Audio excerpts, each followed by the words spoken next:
C'est une saloperie de provocation. Le roi Vizimir. Le roi Vizimir l'interrompit la voix impassible du médium aux cheveux gris.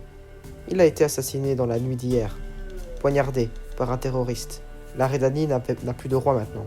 La Redanie n'avait plus de roi depuis longtemps. Tissaia de Vries se leva. En Redanie régnait sa majesté Philippa Eilhart, digne héritière de Rafar le Blanc, prête à sacrifier des dizaines de milliers d'existences pour obtenir le pouvoir absolu. Ne l'écoutez pas, explosa Philippa. N'écoutez pas ce médium. Yennefer, qui t'a ordonné d'amener ici ce monstre? Moi, répondit Tissaia de Vries. Lorsque vous avez joué à The Witcher 3 et que vous avez peut-être aussi regardé la série Netflix à la saison 2, deux personnages ont peut-être attiré votre attention. Il s'agit de Dijkstra et Philippa Eilhart. Ces deux personnages, bien qu'ils ne soient pas détaillés au tout début de l'histoire, ils sont très importants à retenir après avec le temps lorsque l'histoire va un peu plus avancer. Parce que le complot politique qu'il y a autour de tous les royaumes du Nord et également à l'Empire de Nilfgaard sont très bien conservés. Conservés par quoi? Par le renseignement rédanien.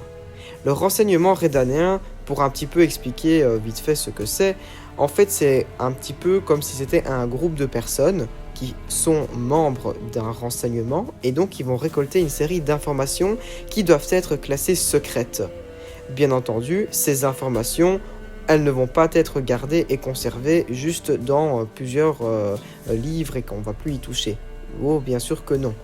Parce que Dijkstra et Philippa Eilhart ont bien plus un tour que dans leur sac. C'est très simple. Avec une série d'informations, ils vont utiliser des informations classées top secrètes pour mener un complot, pour permettre au Royaume du Nord de se soulever. Il reste tout de même une question à soulever durant tous les livres. C'est qu'à la fin de La Dame du Lac, donc au dernier chapitre, un message extérieur de l'histoire nous explique que la sainte Philippa se fait assassiner, pour on ne sait quelle raison. Avec quelques suppositions, on pourrait mettre l'hypothèse que Philippa, après plusieurs années après la fin des histoires des livres, on apprendrait qu'elle se fait assassiner parce qu'elle a été démasquée d'avoir orchestré l'assassinat du roi Vizimir. Ce qui est d'ailleurs fort probable, étant donné que, pour rappel, une fois que le prince Radovid a été mis au trône à seulement l'âge de 13 ans, Philippa a eu vraiment le malin plaisir de pouvoir lui faire un lavage de cerveau et de mener la danse. Il nous reste une chose à savoir. Dans quelle mesure le renseignement rédanien a permis d'avoir une influence telle dans l'histoire? Alors déjà, si on veut retourner au tout début des livres du sorceleur, dans le temps du mépris, on constatera que l'objectif principal des renseignements rédaniens est de monter tout un stratagème au moment du soulèvement de Tanned, donc soulèvement de Tanned que nous aborderons dans d'autres vidéos, permettant de créer une oppression contre l'Empire de Nilfgaard, de savoir où est Ciri, car ils le savent où ils sont, grâce à Philippa, car Philippa est bien renseignée. Elle sait que Ciri est avec un certain Geralt de Rivia. Donc lorsqu'il y aura le soulèvement de Tanned, Philippa, Eilhart ainsi que Dijkstra aura déjà tout planifié, en amenant d'ailleurs toute une armée de Rédaniens pour permettre de kidnapper la fameuse Ciri-là. À la fin des événements de Tanned, le roi Vizimir est donc assassiné et il n'y a donc plus de roi en Redanie.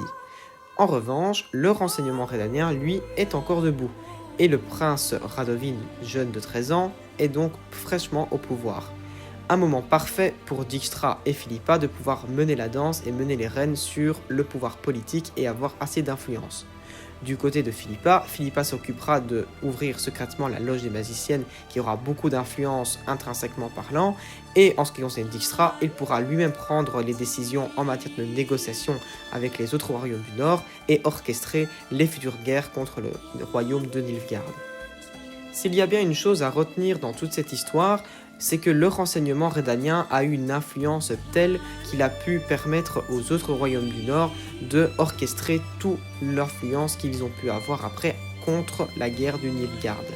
Autrement dit, avec le renseignement rédanien, Dijkstra et Philippa ont réussi à créer un remplacement qui signifie que le roi Vizimir a été remplacé, donc a été assassiné, sans qu'on ne sache l'identité exacte des personnes dont on se pose un petit peu qui ça peut être, et qui a été donc remplacé par un jeune roi Radovid de 13 ans, qui a pu être du coup facilement manipulable par le renseignement rédanien et créer eux-mêmes leur propre influence. Dans toute la lecture des livres, on aura quelques passages dans certains chapitres de l'histoire, l'observation que le renseignement redanien a beaucoup d'influence là-dedans. Et même si le sorceleur, la saga du sorceleur, a énormément de fantaisie et notamment beaucoup d'histoires de guerre, on se souviendra tout de même que la guerre est en lien avec le renseignement redanien. Je vous remercie pour votre écoute, même si cet épisode a été un peu plus politique, étant donné que c'est vraiment un peu l'objet central de la saga du sorceleur, même si on parle beaucoup de fantaisie et de combat, il y a tout de même aussi cette intrigue politique et très intéressante dont je voulais vous partager. Je vous remercie pour votre écoute et à bientôt.